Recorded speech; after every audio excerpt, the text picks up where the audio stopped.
Hello and welcome to Kaiserreich. We are going to be playing as the German Empire, and if you are not familiar with me or this mod, let me give you a quick rundown.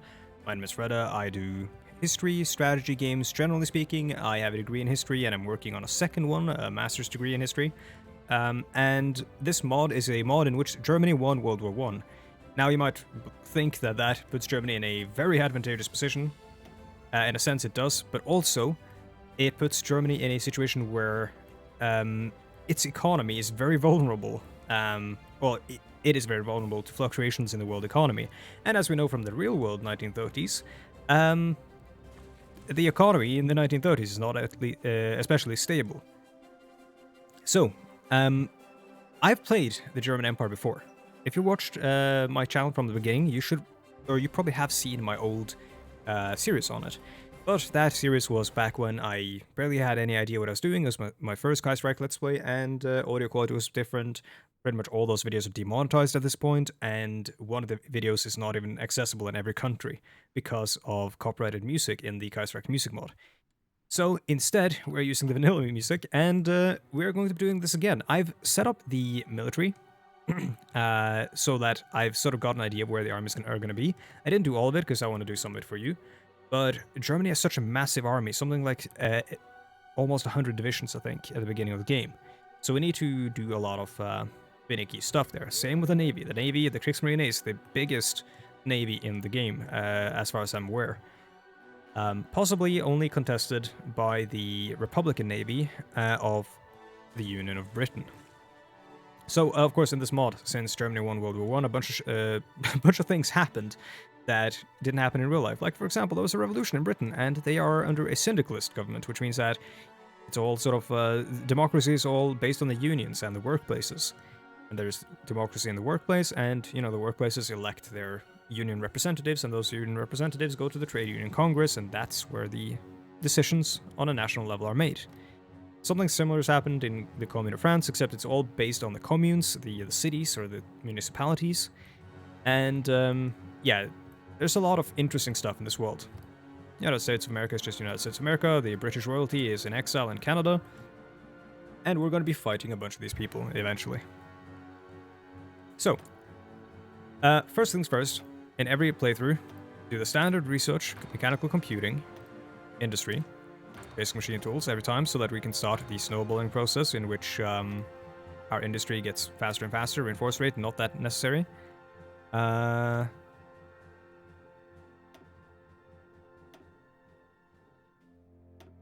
Could do the light tanks. There's a chance that we're going to be involved in a lot of civil wars. We're sending volunteers. And because of that, having the new light tank might be advantageous to us, having that early. Because we want to send tanks, usually as volunteers. But another downside is that we won't be able to assign a design company to it, because we won't have the political power. So that light tank, we're going to be stuck with that light tank essentially forever, because there are no more light tank division or light tank designs. And oh, never mind, not until forever, until 1941, which I don't know if I want to do. It's so cool though in Kaiserreich how they have unique icons for everything. I love them on the syndicalist side. They're so cool. These ones are also cool though, I suppose. Like it's not, you know, it doesn't have the it's got the, like, what's called the Balkan cois? I don't know, the sort of cross here. That's not like, you know, for example, the swastika that I would usually see on these planes. On most of these planes, at least. And also, I don't think this is even a German plane. I think this is an Italian plane. This looks like a Focke-Wulf 190, but what would usually be here in vanilla is a Bf-109, the Messerschmitt Bf-109, which is a really cool fighter. Really easy to fly in sims, because it's got some, like, automatic engine management that a lot of planes don't in this period. This is the Stuka, I believe, but it's called the HA137 here. So not the Ju-87. Also don't see a rear gunner on this. And it's got this sort of like weird British thing underneath here, which might be what the Stuka looked like, I don't remember. But it's got the Stuka-esque wings. Yeah, it looks like a mix of a Typhoon and a Stuka. But enough, you know, I try to find a family-friendly way of saying something that I shouldn't say in the first 5 minutes of a video, because then YouTube will be upset with me. But enough circle jerking over planes and technology. You know, let's just grab one of these so we can add it to our designs eventually. Logistics company. No, let's do maintenance company because we have a tank. Oh no, we don't actually have any tanks yet, but we have tanks coming up soon. National focus. Pretty wide national focus tree for the Germans. The Germans are one of those factions where you're sort of, or one of these nations where you're sort of locked into an ideological area, I guess. It's probably one of the most static countries in the game, and therefore also an easy one for newbies to play, even though it... well, I mean, there's a lot of information to learn. Yeah, there's a lot of stuff to manage.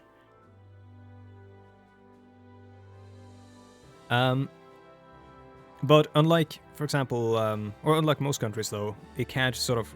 It won't be drastically different every time you play, I don't think. Finish the 1934 naval plan. Yeah, we do want to get a navy up and running as soon as possible and get the Kriegsmarine modernized so that we can defeat the Union of Britain whenever the Weltkrieg, which is what the Second World War is called in this mod, breaks out. Let's do Imperial Restructuring first. While it is an undeniable fact that the German Empire is the greatest nation to ever grace the pages of history, there is always room for improvement. In light of recent shortcomings in our administration, we should look into making various policy changes and reforms for a better future. Let's start setting up the dockyards. It's interesting that, unlike most nations in Kaiserreich, Germany doesn't have any existing dockyard production. Which is interesting and also annoying, because now we need to worry about this. Let's remove all the old designs, and let's be careful about removing some of them and not all of them, because some of them will be useful. Improved submarine hull, we already have that. We have a Weltkrieg submarine hull.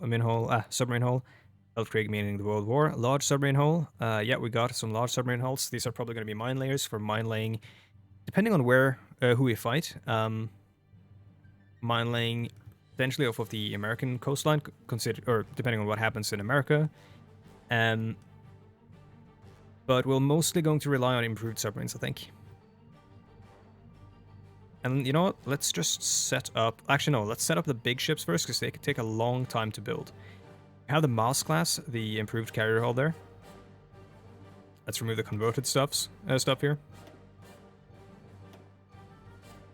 Experimental carrier hull. So let's keep the Mars class going. Then we have the Dreadnoughts here, which are essentially super heavy battleships as the sort of normal ship of the line in this world. And it's kind of insane, because I think normal ships of the line in Hearts of Iron 4 cost like half of this production. These ships are mad, and you need a bunch to defend them. Bleacher class, interwar heavy hull.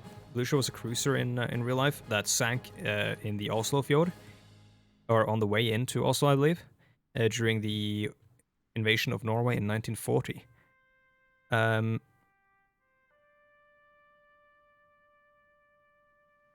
We want to focus on having the screens that we need. Osnabrück, oh my god, I can't speak German.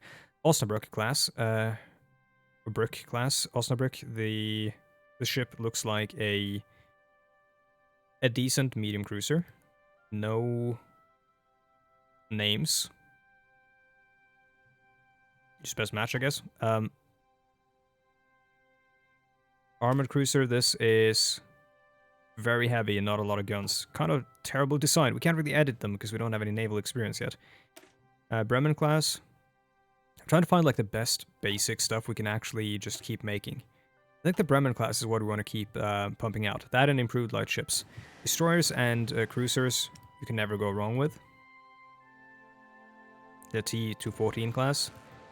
And then let us actually also start making some capitals. We are making the carriers because those are really good capitals, but it being Kaiserreich, let's make some absurdly heavy ships as well. Let's make another Kaiser Wilhelm, why not?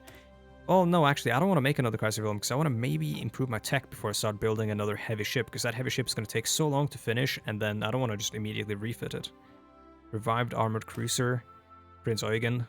Again, not a lot of stuff assigned to it. Mackinson York class. Weltkrieg heavy hull. Weltkrieg heavy hull. I don't like the fact that there's so many Weltkrieg heavy hulls. But Like, they seem old.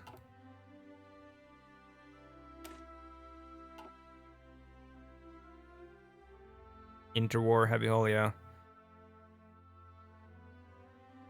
We really don't have that many good light hulls. Guess we'll make... we're making the the Bremen class, yeah. Let's make the Osnabrück class as well. That's like a tiny capital ship, apparently. The Constitution of the German Kaiserreich. After the crushing defeat of the Second French Empire by forces of the North German Federation, our constitution was signed in 1871 by representatives of the Federation and 4 other states in southern Germany. The new constitutional framework created integrated... slight mistype there. Framework integrated the southern states into the Prussian-led federation, thus giving the enlarged entity a new identity as the Deutsches Reich. According to the constitution, the empire is a federation of 25 German states. The title Bundespräsidium, or Federation President, was held by the King of Prussia, a figure now invested with the title of Emperor of Germany. The Emperor directly appoints the Chancellor, the head of government, and chairman of the Bundesrat, the Council of Representatives of the German states. Laws are enacted by both the Bundesrat and the Reichstag, the lower house of the Imperial Diet, elected by male Germans above the age of 25 years.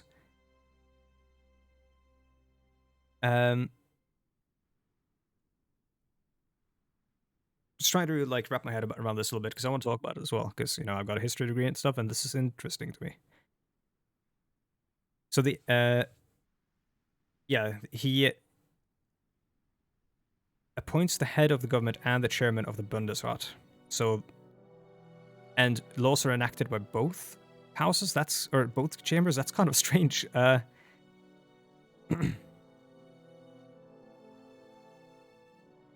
And the Reichstag, the lower house, so only the Reichstag is elected by people, but the Bundesrat is not. Interesting. With an option to dissolve the Reichstag on a whim, it is clear that the main political power in German Empire actually rests not in the Reichstag elected by the people, but in the hands of the non-elected German emperor. Another issue is the Prussian three-class voting system, which has remained mostly unchanged since 1849. Over 60 years after the founding of the Kaiserreich, the Liberals and Social Democrats are growing increasingly disgruntled with the status quo, and our constitution may need revision soon to help us weather the upcoming turbulence. Yeah. We are an autocracy in a sea of very, very interesting nations. Is there an ideology map mode? I don't remember. There is. So, the way this works is authoritarian democrat is what we are, in which there's, you know, some sort of vestige of democracy, some sort of like tiny bits of democracy that aren't really at the forefront of actual ruling and, you know, the running of the country. Then you have something like Russia, for example, social liberals. That would be something like maybe like a progressive democrat in the US, or something like that, I think. Then you have Denmark, Social Democrats, something like, Social Democrats. Norway here, market liberals, something like the mainstream Democrats in the United States. Social conservatives, something like the mainstream Republicans in the United States, I think. These are national populists, they are essentially fascists. Paternal autocrats are kind of like, you know, straight up 100% autocracies. That's what's going on down in France, for example, the French Republic, where Philippe Pétain, general, is essentially ruling with an iron fist in the exiled French Republic. And then you have the syndicalists, who are usually something like some devolved society in which there's a lot of local democracies that feed into one larger democracy. But it's all sort of the difference between like these guys and a democracy like this, for example, in Norway, is that these guys are anti-capitalist. Which is also one of the reasons they aren't hit as badly by a lot of the economic shocks of this universe. Which is why, even though we are so much stronger, we are not necessarily guaranteed to win a war.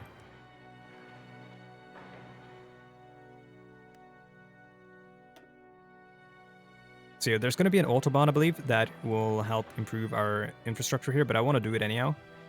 Improving infrastructure also improves the rate at which we build stuff. Need resources, we'll grab them from our colonies when we can. Low manpower, okay. So I can make decisions to take control of the German East Asian Navy and the German Middle African Navy. I won't do that quite yet. Well, I might actually take control of the Middle African Navy. But I think... oh my god, Russia immediately goes full fascist. Or almost. It's going to, probably. But I'm going to leave the German East Asian Navy, because the German East Asian Navy will be potentially useful in aiding our friends here, Helmut von Mücke, against a potential bizarro Vietnam War that might break out. Who knows? Voting rights in the Legations Council. I'm going to read this after. So, President Kerensky, the president of Russia, was assassinated, and Lavr Kornilov, military commander of the modern Russian history, has stepped in. A Siberian Cossack. Lavr Kornilov and his officers, with the help of the combat squads from Boris Savinkov's NRPR, which is essentially a Russian fascist party, took the streets of Moscow to fight off leftist organizations and trade unionists. After hours of bloody street fighting, Kornilov took full control of Moscow and was sworn in as Supreme Commander-in-Chief and President of Russia.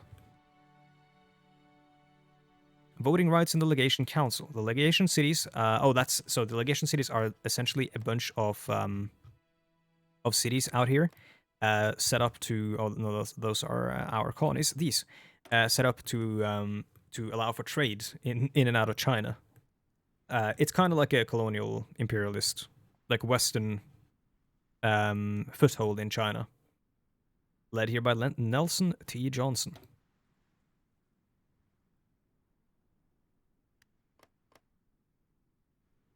It's actually kind of funny to note here, in this universe, Imperial Japan is actually also, I believe, a constitutional monarchy, and not kind of as autocratic as they were in the real, in our real timeline.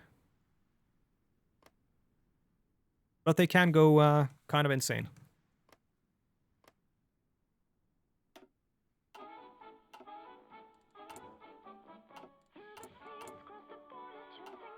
Oh yeah, let's start setting up the army here.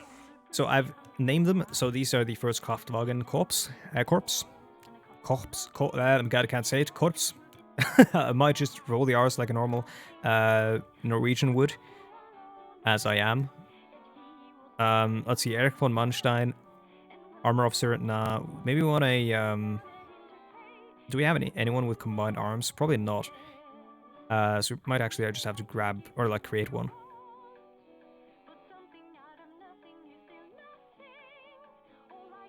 Manstein, I probably want on a tank. Oh, actually, no, reconnaissance and river.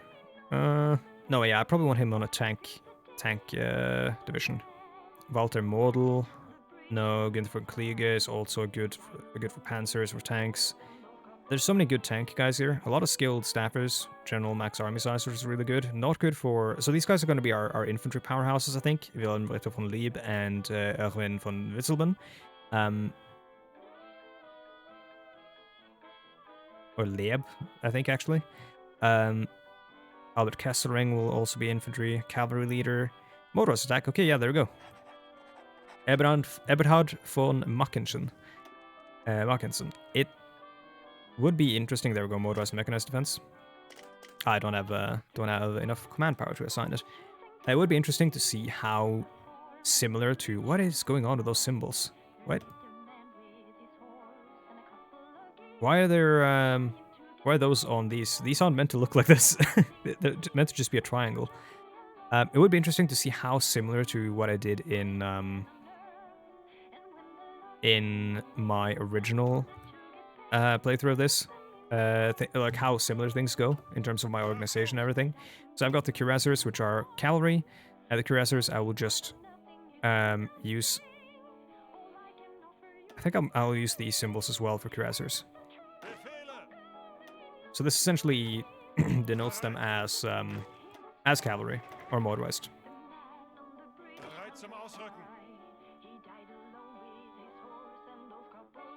Don't think we have any more cavalry guys here. I'm gonna leave that until last then.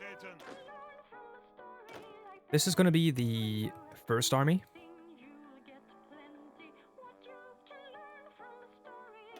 The first army will be led by one of our big boys, the guys with the large armies. Erwin von Witzleben.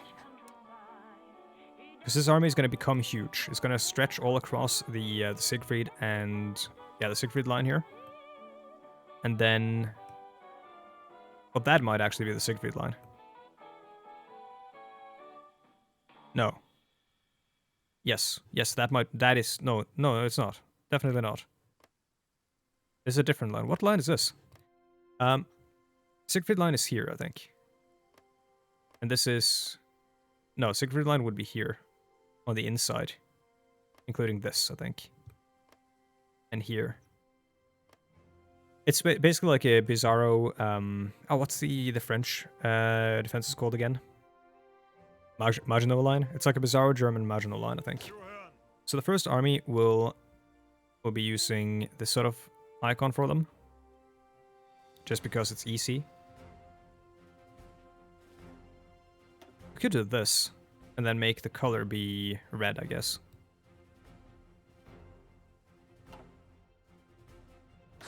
And then the second army is going to be set up against the Netherlands here. Just in case anything wacky happens over there.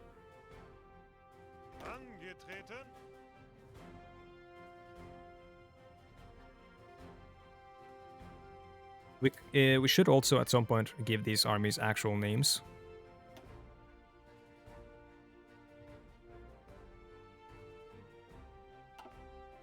Second army will be led by... so second army won't be that big, so Albert Kesselring works. Actually, no, I don't think I want to use Albert Kesselring, because I think he's got that defense modifier, so I think I want to use him somewhere else. I think I want to use Fedor von Bock, because I think this army will be just storming in. Actually, no, Friedrich Paulus. Then, let's see. This army has a bunch of silly divisions in it. This army is going to be up against Austria. Ah, okay, yeah, Bohemia and Austria are of course together, then that actually might make things a little bit easier. Let's see, but this army will be led by Franz von Bayern, Hillfighter.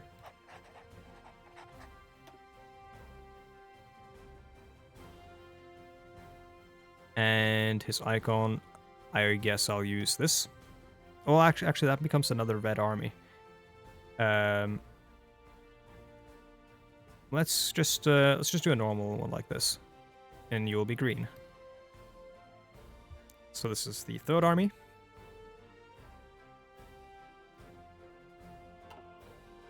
Then we have this army, which I think was intended... no, this is intended against Poland. Okay, good. There. So third, this is the fourth army. Now, the army that's up against Poland is going to be led by Fedor von Bock, because if I'm going to war with Poland, I'm going to anticipate a quick war, a very offensive war. Now, this army is going to be set up against Lithuania in case anything wacky happens with Lithuania. There's a lot of stuff that can happen in Kaiserreich that is very unpredictable.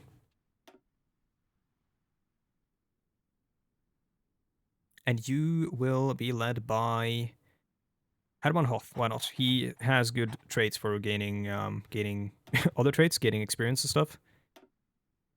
This will be the 5th army.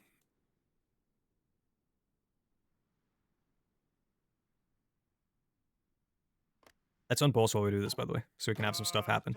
Then we have foreign garrisons, which are apparently going through the Ottoman Empire.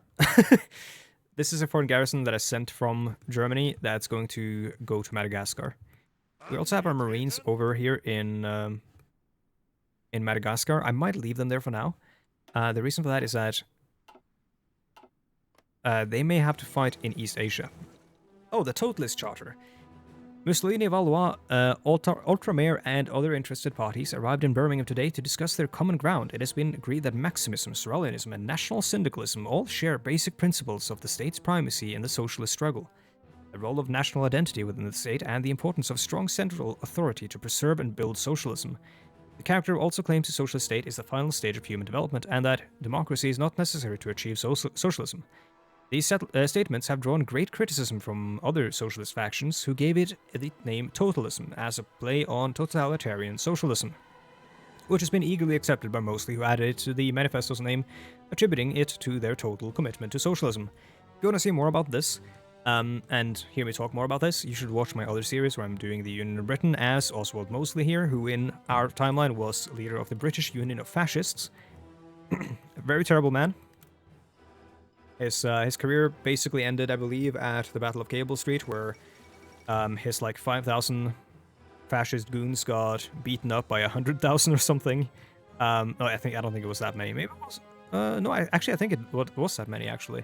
Like people from various backgrounds, Jews, communists, and like liberals, conservatives, Labour Party people, etc.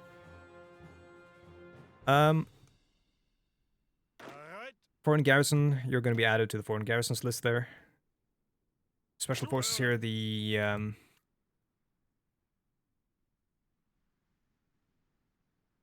First Marine Corps. I don't know how we would spell that, but we do need to add or make someone their leader. I don't know why the music keeps getting messed up.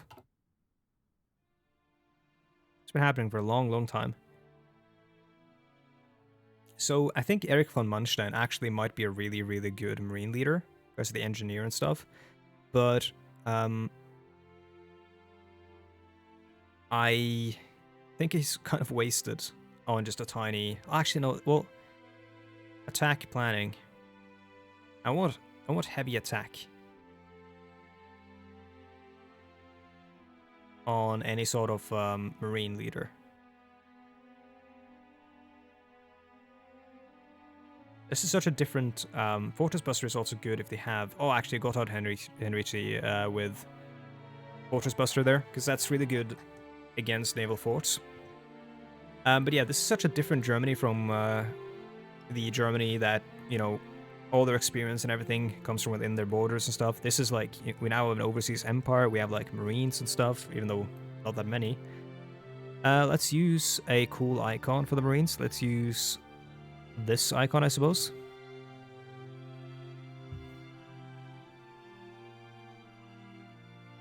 Let's make them gray.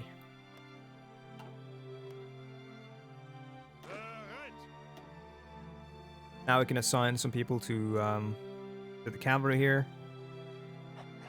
Let's do that. And I also want one cavalry division that's going to be set up out here. Up against like Russia and stuff.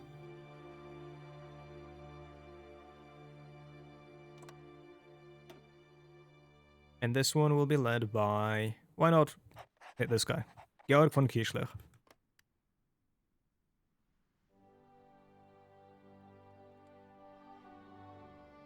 Now, if you notice that, wait, you haven't gotten out of January and the first video is almost over. Yeah, that's how it tends to go here. With the stagnation of our economy and worsening conditions of our citizens during 1935, our government has decided that in order to restart our economy, we need additional cash. The only available option to amass sufficient capital to help our economy was to force the Russian state to prematurely repay the remaining reparations from the Treaty of Brest-Litovsk. During the Berlin Conference in November 1935, President Alexander Kerensky, together with Prime Minister Pavel Milyukov, were forced to accept the premature payment of Brest-Litovsk reparations. With drastic austerity measures, the Russian government was able to prematurely repay the remaining parts of its reparations as they were agreed to in the Treaty of Brest-Litovsk. Okay, so we get less consumer goods factories, which means more factories working on our actual industrialization. That being said, I really apologize for this. I'm gonna just fast forward out of January just so I can say that I got out of January in the first episode for the memes. But I really apologize for this episode being a slow one, and with, you know, there being a lot of organizational stuff that we have to do, because that's just how it is. In fact, like, there's still more. I need to set up the Navy, and I need to set up the Air Force, but I'm going to do that off screen, and then I'll talk to you about it when it's done. Anyhow, I want to say thank you so much for watching, and if you're interested, you can find a bunch of relevant and interesting information in the description down below, such as where to download the mod, and the link to my Discord community, where I hang out with all the other people of the community. You can find a link to my Twitter, where I talk about dumb things like politics. You can find a link to my Patreon, where you shouldn't go because I neglect my patrons extremely, and you can find a link to my Twitch, where I live stream. I mostly live stream in Dwarf Fortress. And that's it. Thank you so much for watching, and I'll see you guys in the next one. Goodbye.